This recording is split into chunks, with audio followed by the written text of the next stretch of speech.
Okay, so we are in the air right here. So welcome to another episode of Face to Face. And right now, I'm your host, Rafael Chacin, as known as El Capitán Rafucho. And right now, it's gonna be like a great episode right here because we got another content creator for the Philadelphia Eagles, and of course, he's a great fan of the wrestling. So let's present her about it. So Tyler, welcome to the Face to Face, and it's nice to see you. Nice to see you too, bro. Happy to be here. Um, let's just get this ball rolling and Yep. what you got. And of course, yes, of course. So we're talking about because you're a fan of the Philadelphia Eagles. So right now, before the 2022 draft, the general manager Javi Roseman that mentioned that the Eagles were particularly aggressive going into the undrafted pool, and it paid off because the Eagles just announced their initial 53-man roster on Tuesday, which is yesterday, and include three undrafted rookies. The center back, which is Josh Jove, the safety Reed Blankenship, and of course the offensive line Josh Seals. All those three players earned their roster spots this summer over players that have been here with a lot of more experience and the players who had more guaranteed money on their contracts, which in fact the initial group of the Eagles to just pay out 200,000 guarantee money to four players, John Blankenship and Seals were included. So, but then they make the roster, so they just earned it.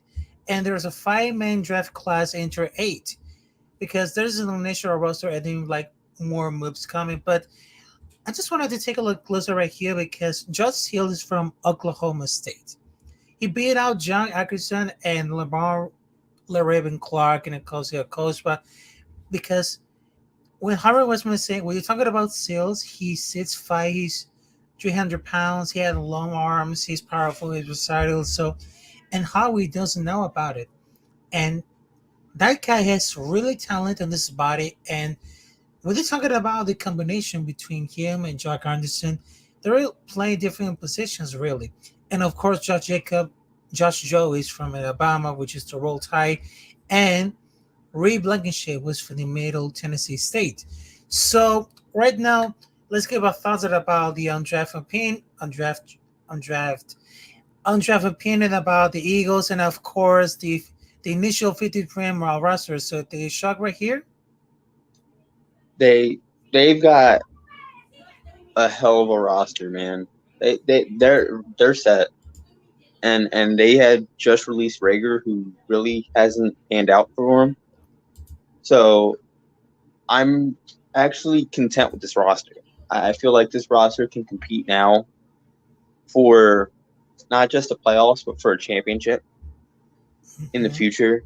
I think right now they're a playoff team. They're not really a championship team yet. I feel like they'll improve upon being just a wild card. I think they'll win a wild card game and then go to the divisional round at least. But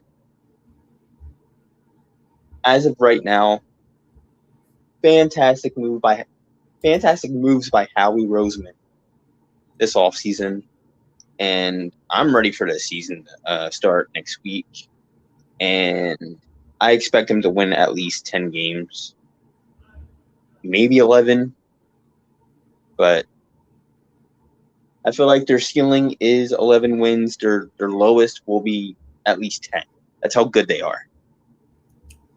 Yeah, and of course there's another subject to add, which is Chauncey Gardner Johnson has a lot of versatility to the Philadelphia secondary.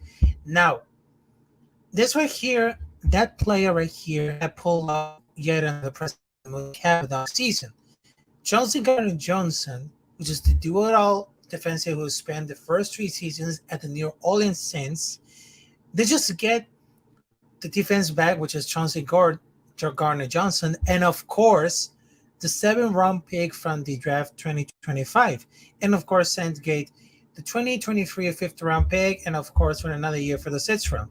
So that movie came because Gardner Johnson having trouble reaching a like extension, and of course, just minutes after the Eagles just released the safety Anthony Harris, Gardner Johnson, who played both cornerback and safety, is expected to take over Harris Rolls. It should be like a solid grade because the last season, Gardner Johnson has tied for the team lead with three interceptions, had only two sacks. And also, he also allowed with 15.92 passer rating as the closest coverage in the defender, a number that's slightly better than his new teammate, which is Darius Slade. But they just give like A plus because that continues at a like productive offseason for the Philadelphia Eagles, including trading for AJ Brown, signing Hassan Reddick, and James Barberi. Yeah.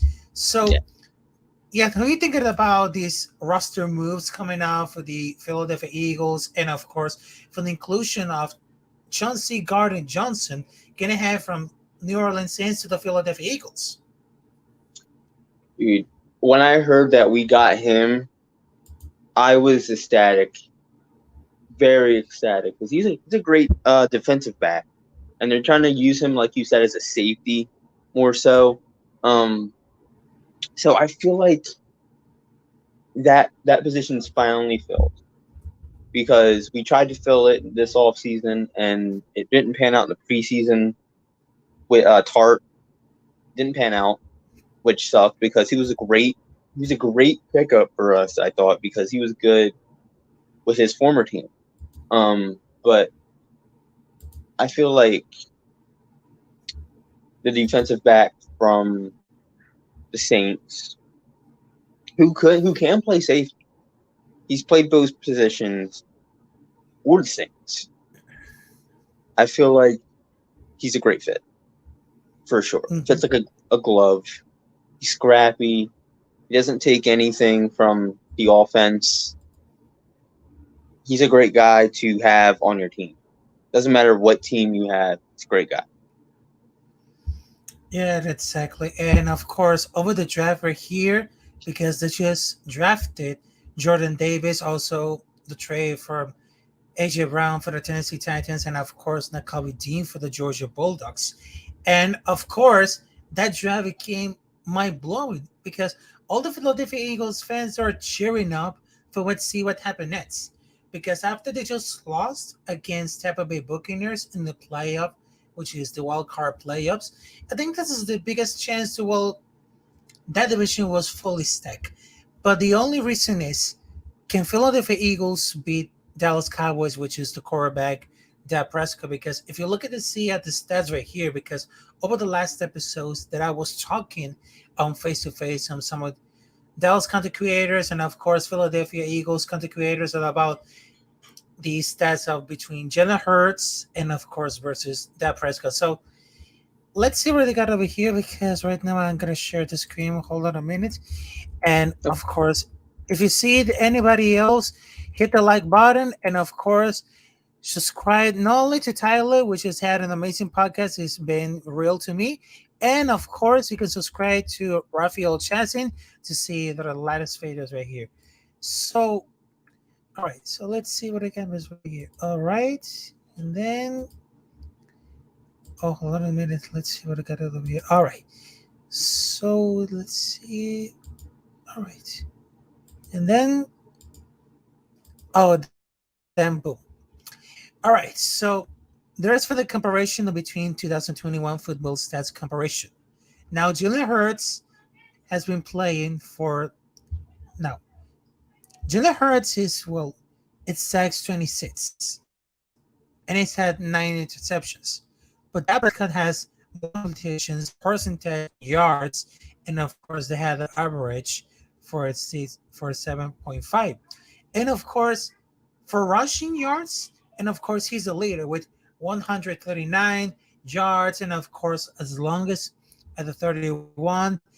But Jalen Hurts is playing for 16 games, and that Prescott 17, and he has he also has a less snaps, which is that Prescott is more snaps than Jalen Hurts. So about the comparison right here, so let's just talk about that comparison. So do you think that Jalen Hurts is gonna beat Dak Prescott that season right here? Because over the last season, Dak Prescott was bigger than Jalen Hurts, but can Jalen Hurts beat Dak Prescott this season right here over the stats?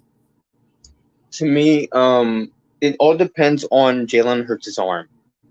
because I feel like last year, early in the season, he was like very scared to pass the ball, or he just did not have good reads. And I feel like if,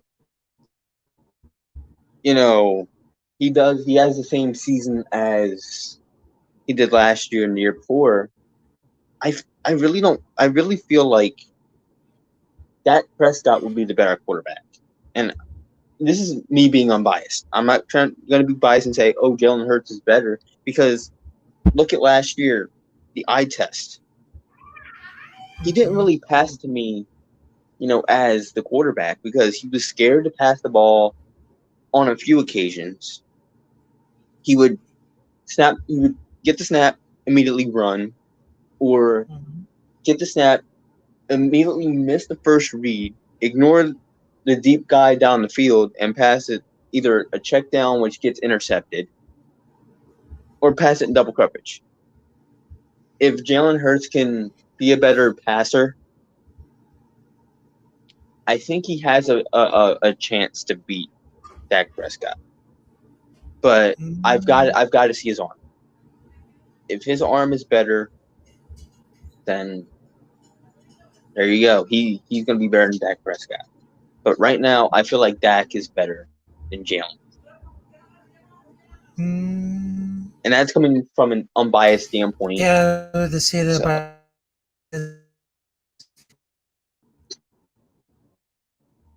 okay. Yeah. So right now we had the issues with the internet right here, but we just have the screen about the comparisons about Jalen Hurts versus Dak Prescott, which is a battle between the quarterbacks.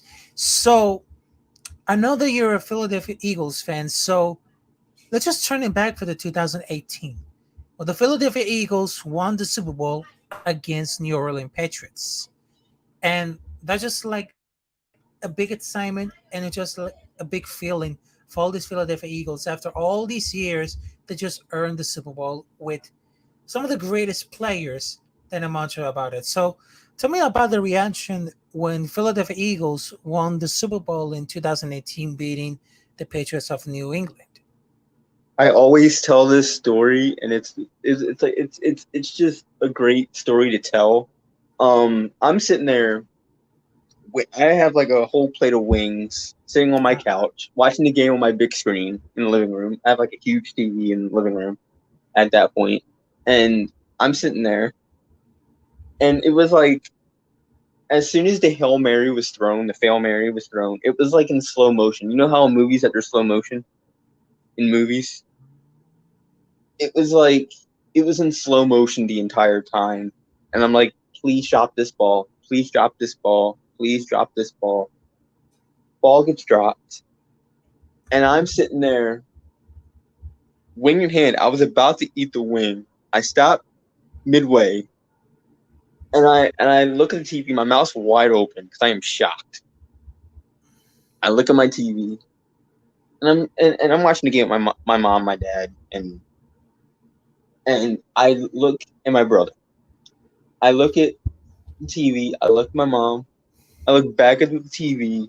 I look back at my mom, and she just looks at me, nods her head in approval, and I wasn't able to react. I was calm throughout the entire thing.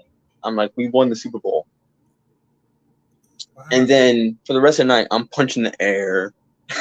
I'm like super excited and happy. I Wow. mean, I'm not like full on crying because I haven't been a fan for like 30 years, like the older fans have. I've been like a fan since like '02, '03, because like for as long as I can comprehend football. Um, Wow. so it was like shock. I wasn't able to react, and the shock just turned into like sheer excitement. And then for like 6 months, for like half that year, I was happy about it and raving about it. It was awesome, awesome Yeah. feeling. And I was glad that us as Eagles fans were able to feel that feeling, because I know a lot of other teams got to feel that feeling. The Patriots got to feel that 6 times. Um, the Raiders got to feel it. The Buccaneers got to feel it. A lot of Yep. teams got to feel that. We weren't able to feel that. We've been to 3 Super Bowls and we lost two, Yep. and Exactly. we finally won it in the 52nd Super Bowl ever. Hmm. It was awesome. Wow. I mean, that's very interesting because, well, the first time that I was came here in North Carolina, because I was born in Barquisimeto, Venezuela in 1993. I came here for the first time since 2018, and of course they got crazy people right here. They just watching the Super Bowl, and I was just like, wow, they really like the NFL, and then of course they just had like thousands of people with the TV out there, and of course the food right there, and that was the reaction because some of the Eagles fans are right here. Some of the Eagles fans are right here because one of my friends at work, he's a Philadelphia Eagles fan. And of course, he cannot describe that emotion that will it became so many years because they're just struggling so bad. And of course, to the defensive line, they just this has been an amazing. And I thought it was gonna be like a huge moment for the Philadelphia win the Super Bowl, and it came incredible. So right now, let's just pass to another topic right here. And I know you're very interested about the wrestling. So last week right here, this week, we just see like improving ratings for Monday Night Raw. And of course, we just saw like a lot of things happening with the change right here, the women's tag team championship, and of course, Triple H getting to the creative about what's going on for the WWE, and of course, a feud between Seth Rollins versus Matthew Riddle, and of course, the longest reigning of Roman Reigns as undisputed champion, and we cannot forget about how interesting it about because the better the ratings are getting heated up because right now WWE has more viewers since the last change about the Monday Night Raw and of course Friday Night SmackDown, and both shows for the ANEW like Dynamite and Rampage, they just felt like they just down because, well, the last episode of ANEW, they just watched about CM Punk versus John Moxley for the championship. It just felt that, well, they're just getting down. But how? Tell me about the thoughts about the changes going on for the WWE, and of course the improvement for the ratings, including Monday Night Raw. And let's talk about it. Honestly, I'm very, very happy, and I feel like WWE has they finally have a bright future. Um, they finally have some established stars that they can get from NXT. They got some established stars that they've created. Triple H has created again in WWE with the returns of Karrion Cross, Johnny Gargano, um, the revamped women's division. Honestly, he's revamped that tremendously. The tag team Yeah. division actually means something for the women, as well as the men. The men's tag team division's getting hot again. Um, the women's tag team division's getting hot again. It was never hot. I don't know why I'm saying hot again. They're getting hot. Um, I feel like SmackDown's getting even better. They were always SmackDown was always decent, even under Vince. It was always just decent. But I feel like under Triple H, it's gotten even better, way better. The like I can sit there and watch Raw for a full 3 hours now. Like when Vince was doing Raw, I could only watch maybe the first hour, part of the second hour, and none of the third hour. Because the first Mm, hour it was good, and then it was like a lot of filler second hour, and then it was just terrible third hour. Here, everything makes sense, ties into each other. Storylines are continuing throughout the show instead of maybe the first hour. It just keeps going and going and going, and it's like it's not just like the story concludes on an episode of Raw. wow. Triple H puts you in a tunnel and you have to dig yourself through a tunnel to get to a conclusion. And that's awesome to me. I Mm. feel like the storytelling has gotten even better because of that. And it makes the shows even better. Also, I like Mm-hmm. the inclusion of NXT and WWE main roster merging for Worlds Collide this weekend. I feel like that's gonna do something for talent because it bolsters the NXT talent because they're going against main roster talent. It's gonna bolster. He's bolstering everything, and I like that. And that's why ratings have improved week to week instead of maybe a week it's good and a week it's down again. It's improving week to week. I feel like by next month we're probably going to hit 3 million viewers for Raw and SmackDown every week, Mm-hmm. and that's how good it's been. Right now we're at 2 million. We're only in like a month into you know Triple H's reign, so I feel like that's gonna be better. And you did mention too the tide changing for AEW. I want to touch on that too. Um, AEW, I feel like they're getting scared. Mm. I Yeah, feel like and I uh-huh. feel like I feel like AEW is just getting scared. They're panicking. So now their quality is just terrible because they're panicking. Mm. They're like, oh, we got to make a good show, and then you overwrite shows or underwrite shows, and um, they're causing a lot of tension backstage, and it's just AEW is just getting panicky, and now the tide's changing again. WWE's back on top, and yeah, and the wrestling landscape as a whole has changed because of this. Mm-hmm. So Yeah, then of course we just talked about the ratings and how we improve right here because things are really good right here on the WWE. And of course, over the last time that ANEW doesn't seem like they don't have a spark like in last year's, which is 2019 was bigger. And of course, we're talking about the 2020 and 2021, which is ANEW is beating the ratings, of course, over WWE. But of course, with the changes right there with the WWE, it seems that they're totally amazing. And of course, me as a good wrestling fan right here, I just thought that wow, this is like incredible, and they talked about for months and everything about it. So I just describe all these energy right here because if you're gonna watch that show from Monday Night Raw, you know that is gonna happen like everything's good.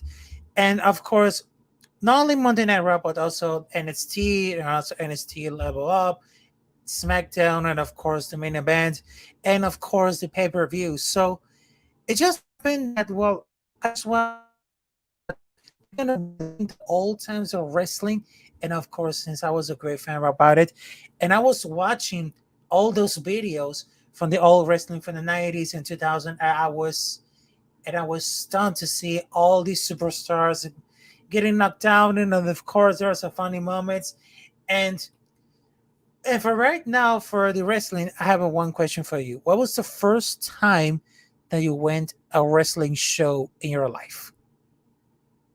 you'll be shocked when I say this. I've never been to a wrestling show. Never been. Growing up, I've never went to a wrestling show due to money being tight and everything. And now and the thing is, I almost went to a wrestling show in 2020 before COVID hit, and then COVID hit, and I never got to go. So so right now, I'm still standing at never been to a wrestling show. Never been to a big wrestling show, whether it's WWE, AEW. I've never been to a local wrestling show. I've never been to any wrestling show. So yeah, pretty anticlimactic with that one. But yeah, I've never been to a wrestling show. Wow, but that's really shocking because you never been like at a wrestling show, like a live anything. But I guarantee you that will you see those watches because I remember that I was 2018, and boy, that was the first matchup, which is Monday Night Raw. It was in Charlotte, North Carolina, and I had the opportunity to see right there all these wrestlers right here. And of course, since then, when the COVID hit, and I just wanted to stay at home. And right now, 3 years later, it was in August in 2021, which was the last year, and they came like the WWE live, but they came with amazing superstars, and of course the return of John Cena was heating up, and that was after my birthday, which is August 9th. And I mean, wow, what can I say about it? And of course, there's another question before we wrap this out. What was the best moment that you see in the history of wrestling? The best moment that you see in your whole life? Something that you shock. There's so many good moments. Honestly, I feel like the best moment that I've seen in wrestling by far was Edge's return in 2020. By far, Wow. because at that moment I felt like it was a pipe dream him returning. He's not gonna return. He's too hurt. He's too injured.